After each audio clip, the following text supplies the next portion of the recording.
வணக்கம் நண்பர்களே! எல்லாம் நல்லா இருப்பீங்கன்னு நெனைக்கிறேன். இனிய பொங்கல் நல்வாழ்த்துக்கள். இந்த பொங்கலுக்கு பார்த்தீங்கன்னா, 4 படம் ரிலீஸ் ஆயிருக்குங்க நம்ம தமிழ்ல. அதுக்கப்புறம் தெலுங்குல பார்த்தீங்கன்னா, 2 படம் ரிலீஸ் ஆயிருக்கு. இந்த பொங்கலுக்கு லீவுல எல்லாரும் தியேட்டருக்கு போய் படம் பார்ப்பீங்க கண்டிப்பா. இந்த வீடியோ உங்களுக்கு எந்த படம் போய் பார்க்கலாம், எந்த படம் கொஞ்ச நாள் கழிச்சு பார்க்கலாம். ஏன்னா, நம்மகிட்ட இருக்கிற பொங்கல் செலவுக்கு போக, மிச்சம் இருக்கிற காசுக்கு ஃபேமிலியோட போய் பார்க்கணும்னு நெனைக்கிறவங்களுக்கு ஒரு சின்ன இதா ஐடியா குடுக்குற மாரி தான் இந்த வீடியோ இருக்க போகுது. அயலான் இந்த படம் பார்த்தீங்கன்னா, 2017ல தொடங்குனாங்க. இந்த டைரக்டர் பார்த்தீங்கன்னா, இன்று, நேற்று, நாளை அந்த படம் எடுத்திருந்தாருங்க. அந்த படம் வேற லெவல்ல எடுத்திருந்தாருங்க. அந்த படத்துக்கான ஃபேன்ஸ்ல நானும் ஒருத்தன் தான். ஆனா, இந்த அயலான் படம் ஏன் இப்படி ஆச்சுன்னு தான் தெரியல. கிட்டத்தட்ட 5 வருஷமா இந்த படத்துக்கு உழைச்சிருக்காங்க. நெறைய எஃபர்ட் போட்டு இந்த படத்த வெளிய கொண்டு வந்திருக்காங்க. போன தீபாவளிக்கே ரிலீஸ் ஆக வேண்டியது. ஆனா, இந்த பொங்கல் வரைக்கும் தள்ளி எப்படியோ ரிலீஸ் ஆயிருச்சு. ஆனா, கதைன்னு பார்த்தீங்கன்னா, பெருசா எதுவும் இல்லாத போதிலும் விஎஃப்எக்ஸுக்கு நெறையா செலவு பண்ணி டைம் எடுத்து இது பண்ணியிருக்காங்கறாங்க. தியேட்டர்ல பார்க்கும்போது ஏஆர் ரஹ்மான் மியூசிக் அப்புறம் விஎஃப்எக்ஸோட பார்க்கும்போது கொஞ்சம் நல்லா தான் இருக்கு. ஆனா, காமெடி பார்த்தீங்கன்னா, சுத்தமா இதுக்கு ஒர்க் அவுட் ஆகல. இன்று, நேற்று, நாளைக்கும் இதுக்கும் கம்பேர் பண்ணும்போது இது ரொம்ப ரொம்ப கம்மி தான். எனக்கு தெரிஞ்சு இன்னும் இவரு கொஞ்சம் இந்த விஎஃப்எக்ஸ்ல அதிகமா செலவு பண்ணாம கதைய மட்டுமே கொஞ்சம் ஸ்ட்ராங்கா எழுதியிருந்தாருன்னா, இந்த படம் ஹிட் ஆகறக்கு ஒரு வாய்ப்பு இருந்திருக்குமோன்னு எனக்கு தோணுது.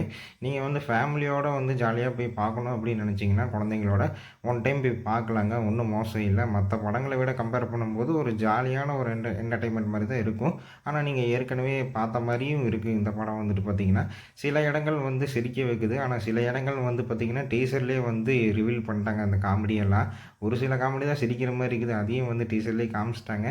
மத்தபடி படத்த பத்தி சொல்லணும்னா, ஒரு எக்ஸ்பெரிமெண்டல் படம் தான். எப்படி நீங்க மாவீரன் பார்த்தீங்களோ, அதே மாரி இதுவும் ஒரு எக்ஸ்பெரிமெண்ட் தான். ஆனா, என்ன விஷயம்னா, மாவீரன் ஸ்கிரிப்டே கொஞ்சம் பார்த்தீங்கன்னா, ஃப்ரெஷ்ஷா இருந்துச்சு. ஆனா, இது நீங்க ஏற்கனவே பார்த்த படங்கள்லேருந்து வந்த மாரி இருக்கும்.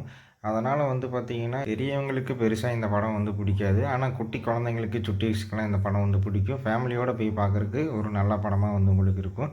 அடுத்ததா பார்த்தீங்கன்னா, நம்ம தனுஷ் அவரோட மில்லர் கேப்டன் மில்லர். இந்த படம் பார்த்தீங்கன்னா, எனக்கு டிசப்பாயின்ட்மென்ட் தாங்க இந்த படத்த பத்தி சொல்லணும்னா. ஏன்னா, இவரு இந்த டைரக்டர் பேரு அருண் மாதேஸ்வரன். அவரு பார்த்தீங்கன்னா, சாணி காகிதம் அப்படின்னு ஒரு ஓடிடில படம் எடுத்து விட்டாருங்க. வேற லெவல் படம் அது. கீர்த்தி சுரேஷையும் நம்ம செல்வராகவன் சார் அவங்கள 2 பேத்த வச்சு எடுத்தாங்க. செல்வராகவன் சார் அது வேற லெவல்ல பெர்ஃபார்ம் பண்ணியிருப்பாங்க. ஒரு சீன்ல பார்த்தீங்கன்னா, ஒரு காருக்குள்ளார உட்காந்துட்டு சுத்தி அடியாளுகள் இருப்பாங்க. அவங்கள அடிச்சுட்டு எப்படி வெளிய வர்றாங்க, அந்த படம் ஃபுல்லாவே பார்த்தீங்கன்னா, அப்படி இருக்கும். அந்த மாரி ஒரு படம் எடுத்துட்டு இப்ப கேப்டன் மில்லர்ன்னு சொல்லிட்டு தனுஷ வச்சு எடுக்குறாரு. ஓப்பனா சொல்ல போனோம்னா, இதில தனுஷ் நடிச்சிருக்காரு. அப்புறம் சிவராஜ்குமார் நடிச்சிருக்காரு. அதுக்கப்புறம் சந்தீப் நடிச்சிருக்காரு. இவங்க 3 பேத்துக்குமே பெரிய அளவுல பார்த்தீங்கன்னா, அந்த கேரக்டர் ஆர்க்கு அந்த ஒரு ஆக்டிங்க்கான ஸ்கோப் அதிகமா இருந்த மாரி எனக்கு தெரியல. ஆனா, மத்த சில சின்ன சின்ன குணச்சித்திர நடிகர்கள் அவங்கலாம் வரும்போது கேரக்டர் ஆர்டிஸ்ட் எல்லாம் நடிக்கும்போது பார்க்கறக்கு கொஞ்சம் நல்லா இருக்கு. ஆனா, இவங்களுக்கு அந்த அளவுக்கு தீனி உள்ள படமா இது அமையல. அதுவும் போக பார்த்தீங்கன்னா, தனுஷ் தொடர்ந்து இப்போ அசூரன், அதுக்கடுத்து பார்த்தீங்கன்னா, கர்ணன், அதுக்கப்புறம் இந்த படம் கேப்டன் மில்லர்ன்னு எடுத்துட்டு இருக்கிறாரு.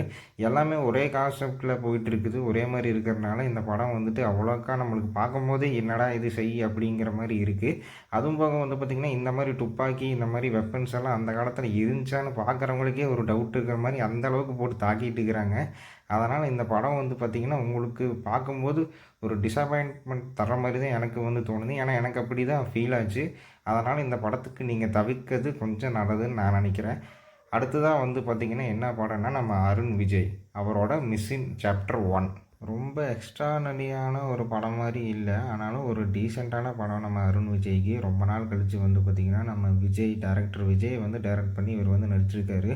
இவரோட பொண்ணோட ஹாஸ்பிட்டலுக்கு செலவுக்காக பணம் திரட்டி அதை ஹவாலா பணமா மாத்தி ஃபாரினுக்கு கூட்டிட்டு போறாரு அவரு பொண்ண.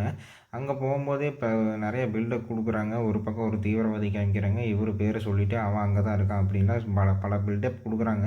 அதுக்கப்புறம் அந்த பணத்தை யாரோ தூக்கிட்டு போயிடுறாங்க. அத தேடி இவரு போம்போது போலீஸ் இவர புடிச்சுட்டு போயிடுறாங்க. அந்த இடத்துல இவரு மிகப்பெரிய ஆளா இருப்பாருன்னு பார்த்தா, இவரு ஒரு ஜெயிலர். ஃபாரின்ல போய் கைதியா மாட்டிக்கிறாரு. அங்க இருக்கிற கைதிகளெல்லாம் தப்பிக்க விடாம அந்த ஜெயில எப்படி காப்பாத்துறாரு, இவரோட பொண்ண எப்படி காப்பாத்துறாரு, அந்த தீவிரவாதிய எப்படி பிடிக்கிறாரு அப்படின்னு கொண்டு போயிருக்காங்க. கொஞ்சம் விறுவிறுப்பா போனாலும் கிளைமேக்ஸ் பார்த்தீங்கன்னா, அப்படி முடிஞ்சிருச்சு. கிளைமேக்ஸ் எனக்கு அவ்வளவா சாட்டிஸ்ஃபைடா இல்ல. மற்றபடி இந்த படம் வந்து பார்த்திங்கன்னா நார்மல் ஆடியன்ஸுக்கு கண்டிப்பாக வந்து பிடிக்கும். சின்ன சின்ன ட்விஸ்ட் அண்ட் டர்ன்ஸ் வச்சு இந்த படம் வந்து எடுத்திருக்காங்க. லாஸ்ட் பட் நாட் லீஸ்ட் நம்ம விஜய் சேதுபதி மக்கள் செல்வம் அவர் வந்துட்டு பார்த்திங்கன்னா ஹீரோவாக பாலிவுட்டில் போய் நடிச்சிருக்காருங்க. இதுக்கு முன்னாடி வந்து பார்த்திங்கன்னா இவர் வந்துட்டு ஒரு ஃபார்சிங்கிற வெப் சீரிஸில் வந்து நடிச்சிருப்பார். ஆனால் இந்த படம் வந்துட்டு பார்த்திங்கன்னா ஃபுல் அண்ட் ஃபுல் நம்ம மக்கள் செல்வனோட கதை படம். அவர் தான் ஹீரோ இந்த படத்தில். இதில் வந்து கேத்ரினா கைஃப் தான் வந்து ஜோடியாக வந்து வர்றாரு. இந்த படம் வந்துட்டு பார்த்திங்கன்னா ஆரம்பிக்கும் போது ஸ்லோவாக வந்து ஆரம்பிக்குது. ஆனால் பொறுமையாக உட்காந்து பார்த்திங்கன்னா இந்த படம் வந்துட்டு வேறு லெவலான படங்க. நிறையா டீட்டெயில்டான ஒரு யதார்த்தமான நடிப்பில் நல்ல ட்விஸ்ட் அண்ட் டர்ம்ஸ் நிறையாவே வச்சு நல்ல இன்ட்ரெஸ்டிங்காக வந்து படத்தை வந்து கொண்டு போயிருக்காங்க.